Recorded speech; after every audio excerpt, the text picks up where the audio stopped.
Hello friends, कैसे हैं आप सब? बढ़िया। चलिए आज हम देखने जा रहे हैं वैदिक गणित की कुछ महत्वपूर्ण विधियां, यानी कि सम इम्पॉर्टेंट मेथड्स ऑफ वैदिक मैथमेटिक्स, जिसमें हम आज ये सीखेंगे squaring of numbers ending with 5, अर्थात ऐसी संख्याओं का वर्ग ज्ञात करेंगे जिनके इकाई स्थान पर 5 हो। और हम ये भी पढ़ेंगे कि squaring of numbers between 50 and 60, अर्थात 50 से लेकर के 60 तक के बीच की जो संख्याएं हैं उनका वर्ग निकालने का सरलतम तरीका क्या है। तो ये दो चीज़ आज हम देखेंगे। तो सबसे पहले हम देखते हैं कि ऐसी संख्याओं का वर्ग जिनके इकाई में क्या हो, 5 हो। जैसे मान लीजिए मैंने यहाँ पर लिखा 25 और इसका मेरे को वर्ग ज्ञात करना है, यानी 25 गुणित 25। तो आपको कुछ नहीं करना है, ये देखिए ये दो दो, यानी ये इधर दहाई का अंक आप देख रहे हैं सेम सेम है ना। तो कितना लिखा है? 2 लिखा है। एक बढ़ा के उसको गुणा कर दो, यानी 2 से 1 बढ़ेगा तो कितना होगा? 3। 3 दूनी कितना हो गया? 6। और जो यूनिट प्लेस में, यानी कि जो हमारा 5 है उसका 5 पंचे 25, आपका आंसर आ गया। 5 पंचे 25, यानी 5 का वर्ग करके आपको लिख देना है बस। दूसरा एग्जाम्पल देख लो आप, 35 का वर्ग करके देख लो तो कितना होगा बताइए। तो 3 लिखा है ना भाई। देखो, squaring of numbers ending with 5, यानी कि हम ऐसी संख्याओं के वर्ग को देख रहे हैं जिनके इकाई अंक पर 5 हो, है ना, मतलब इकाई स्थान पर 5 हो। ठीक है, जिसका इकाई अंक 5 हो, ऐसी संख्याओं का वर्ग देख रहे हैं। तो जो इधर लिखा है उसको आपको 1 बढ़ा के गुणा कर देना है, यानी 3 से 1 बढ़ेगा तो कितना हो जाएगा? 4। तो 3 को उसके एक ज्यादा से, यानी कि 4 से गुणा कर दो, कितना हो जाएगा? 12। ठीक है, और 5 का वर्ग 25। 5 का आपको वर्ग करके लिख देना है। तो ये बहुत सरल कार्य है, ये आप आसानी से कर सकते हैं। चलिए आप जल्दी से मेरे को 65 का स्क्वायर करके बताइए। आप अपनी कॉपी में बताइए, मैं आपको 3-4 सेकंड का समय देता हूं। जल्दी से आप मेरे को ये आंसर ला के दिखाइए। 65 का स्क्वायर जल्दी बताइए, जल्दी जल्दी, फास्ट। कितना आंसर आया आप सभी का? क्या आपका आंसर इतना आया? तो इतना ही आएगा, क्योंकि देखो आप, ठीक है, 65 का स्क्वायर यानी कि आपको 6 से 1 बढ़ाना है। 6 से 1 बढ़ाएंगे तो क्या हो जाएगा? 7। तो 6 को अपने एक बढ़े हुए से, यानी कि 7 से एक आगे वाले अंक से गुणा करना है और उसको ऐसे लिखना है। ठीक है, यानी राइट साइड में लिखना है उसको। और जो, सॉरी, ये हो जाएगा अपना लेफ्ट साइड, है ना भाई। लेफ्ट साइड में उसको लिखना है और राइट साइड में इस 5 का वर्ग करके लिखना है, अर्थात 25। ये देखो ये आंसर आ गया। ये आप काम जरूरी नहीं है कि 2 संख्याओं के लिए करें, आप 3, मतलब 3 अंकों वाली संख्याओं के लिए भी आप ये कार्य कर सकते हैं। ये सब 2 अंकों की संख्याओं का वर्ग अभी हमने ज्ञात किया। अब आप 3 अंकों की संख्या का वर्ग ज्ञात करके चलिए देखते हैं अपन। जैसे मान लीजिए हमको 105 का वर्ग ज्ञात करना है, तो वो भी हो जाएगा।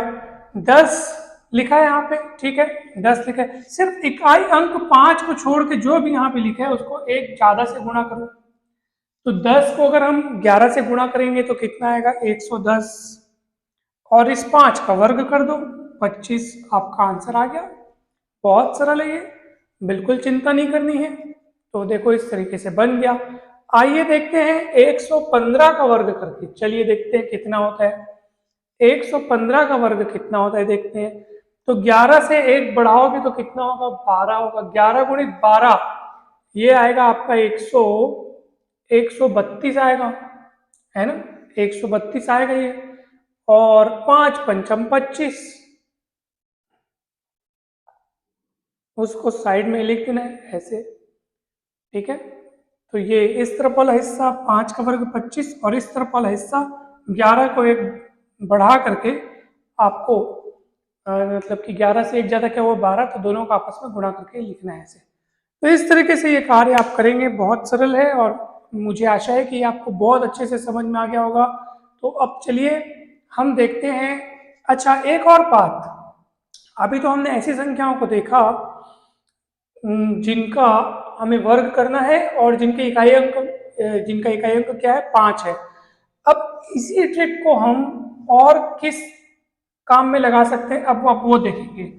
ठीक है, इसी ट्रिक को हम और किस कार्यों में लगा सकते हैं। देखो, हम ऐसी दो संख्याओं को गुणा करना सीखेंगे जिसके इकाई का अंक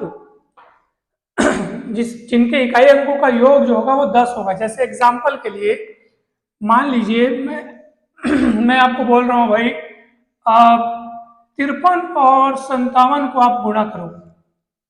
तो देखो, ये दो संख्याओं का गुणा तो है, लेकिन इसमें खास बात क्या है, इसके इकाई अंकों का योग 10 है। 3 और 7 को जोड़ के देखो कितना आता है, 10।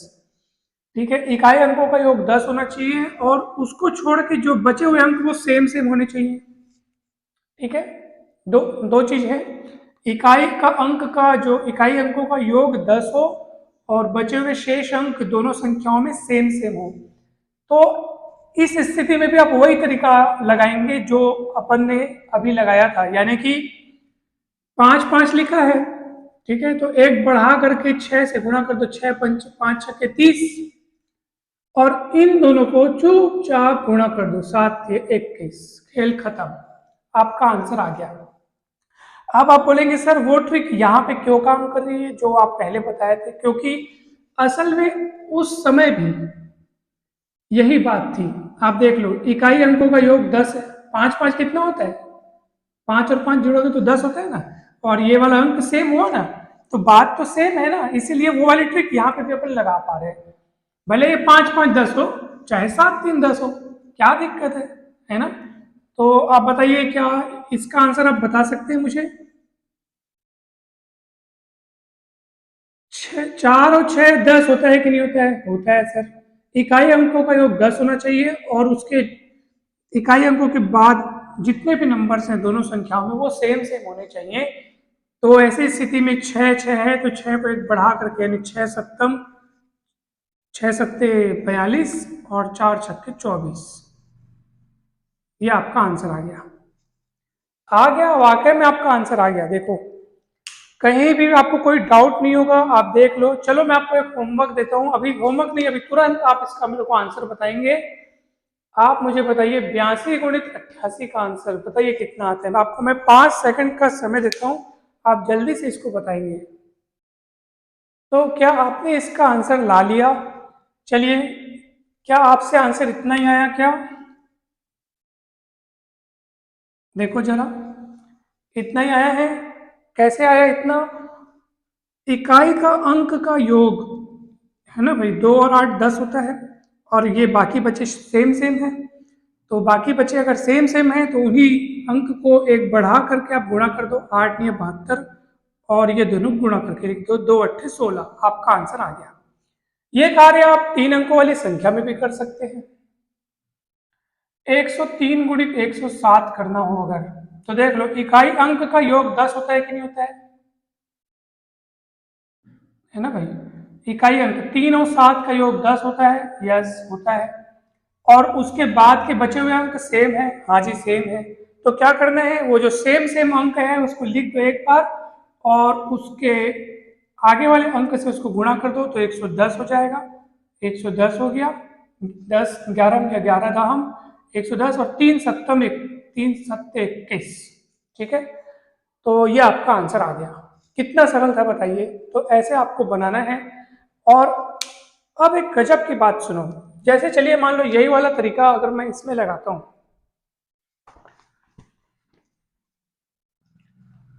91 गुणित 99, 91 गुणित 99, तो आप देखो क्या ये जो ट्रिक है वो इसमें लग सकता है? बिल्कुल लग सकता है। इकाई के अंकों को जोड़ के देखो, 10 आ रहा है, हाँ सर आ रहा है, और जो बचे हुए अंक हैं, है ना भाई, इकाई के अंक को छोड़ के जो बच गए अंक है वो सेम सेम है ना, ये तो सेम सेम। तो जो सेम सेम है उसको एक बढ़ा के लिखना है, तो 9 गुणित 10, तो 9 दहम 90 तो हो गया।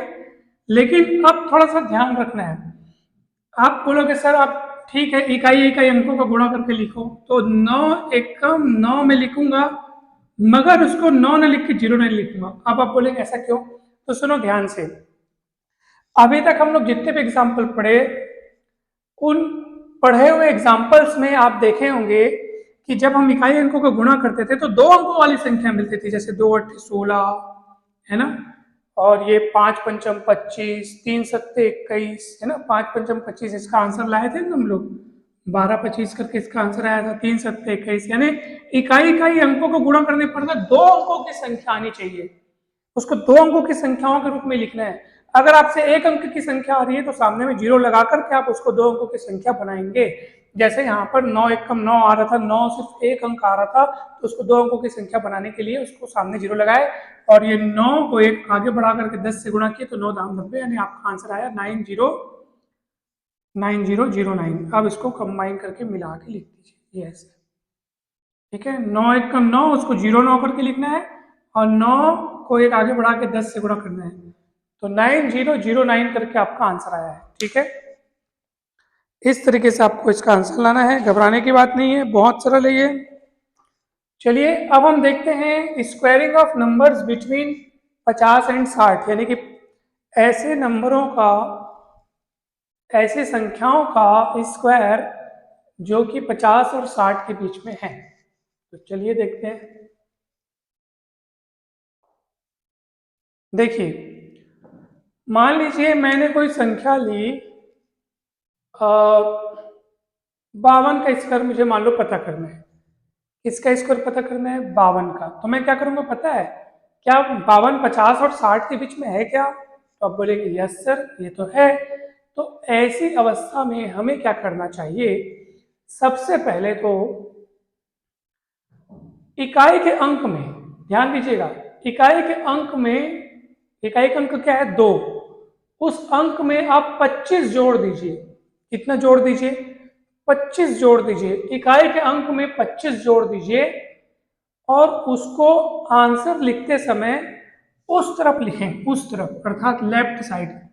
इकाई का अंक कितने, ध्यान से देखो 2 है, उसमें कितना जोड़ना है? 25, और उसको लिखना है, कितना हो जाएगा दोनों मिला के? 27।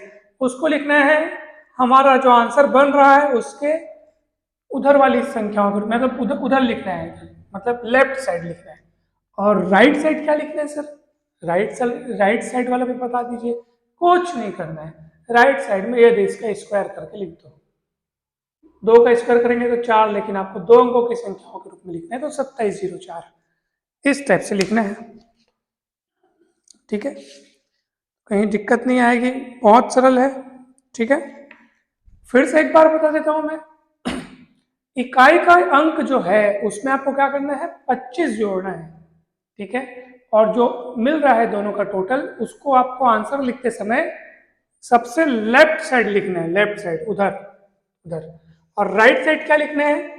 ये जो इकाई में जो अंक है उसका वर्ग, तो 2 का वर्ग क्या होता है? 4। तो सिर्फ 4 नहीं लिखना, इसको 2 अंकों की संख्याओं के रूप में लिखना, तो 0 लगाना पड़ा।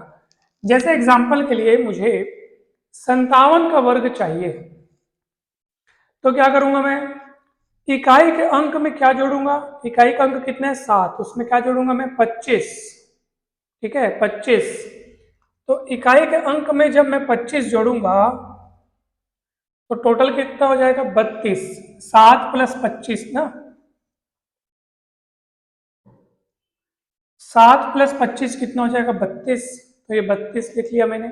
उसके बाद आपको ये जो इकाई का अंक है, इकाई का अंक 7, उसका वर्ग करके लिखना है, तो 7 का वर्ग 49। और ये देखो 2 अंकों की संख्या के रूप में आ रहा है, तो ज्यादा आपको वहां और कुछ करने की आवश्यकता नहीं है। और यहाँ पे क्या था? 2 का वर्ग 4 आ रहा था, 4 सिर्फ 1 अंक वाली संख्या है, तो उसको 2 अंक वाली संख्या बनाने के लिए सामने 0 लगाना पड़ा, इसलिए यहाँ पे 0 4 लिखा मैंने, ठीक है। चलिए देखिए तो भला 56 का वर्ग कैसे होगा? तो 25 आपको जोड़ना है इकाई के अंक में, और 25 से 31 हो जाएगा, उसको इस तरफ लिखो, और 6 का वर्ग 36, इकाई के अंक का वर्ग 36, आपका आंसर आ गया। कितना सरल है दोस्तों। तो वैदिक गणित की जो ट्रिक्स हैं वो काफ़ी इंपॉर्टेंट हैं। आप बहुत बड़ी से बड़ी संख्याओं के बीच अगर गुणा हो, किसी संख्या का अगर वर्ग हो, जोड़ घटाना हो, बहुत सारी चीज़ों को आप बहुत आसानी से सॉल्व कर सकते हैं। ये वैदिक गणित जो है उसकी जो सीरीज हमने स्टार्ट करी, आज उसका एक पहला वीडियो है। अब से हम बाकी सब्जेक्ट्स के जो वीडियोस हैं वो तो बनते ही रहेंगे, जैसे बीएससी मैथ्स के वीडियोस है, कॉम्पिटिटिव मैथ्स के लिए भी बहुत ज़रूरी है। जब आप परीक्षा देने बैठेंगे तो बहुत सारी ऐसी कैलकुलेशंस रहेंगी जिनमें हमको ट्रिक्स का सहारा लेना पड़ता है, तब आप इनका भरपूर इस्तेमाल कर सकते हैं। तो कॉम्पिटिटिव मैथ्स के वीडियोस भी अपलोड होते रहेंगे, लेकिन आज से हम एक नई सीरीज चालू कर रहे हैं। वैदिक गणित के बहुत सारे ट्रिक्स हम देखेंगे और ये सीरीज चलती रहेगी। आज उसका एक पहला वीडियो है, आगे वीडियो अब अपलोड होते रहेंगे। सो आप सभी का बहुत बहुत धन्यवाद। वीडियो अच्छा लगे तो लाइक जरूर करें, चैनल को सब्सक्राइब जरूर करें, वीडियो को शेयर करें और थैंक यू सो मच।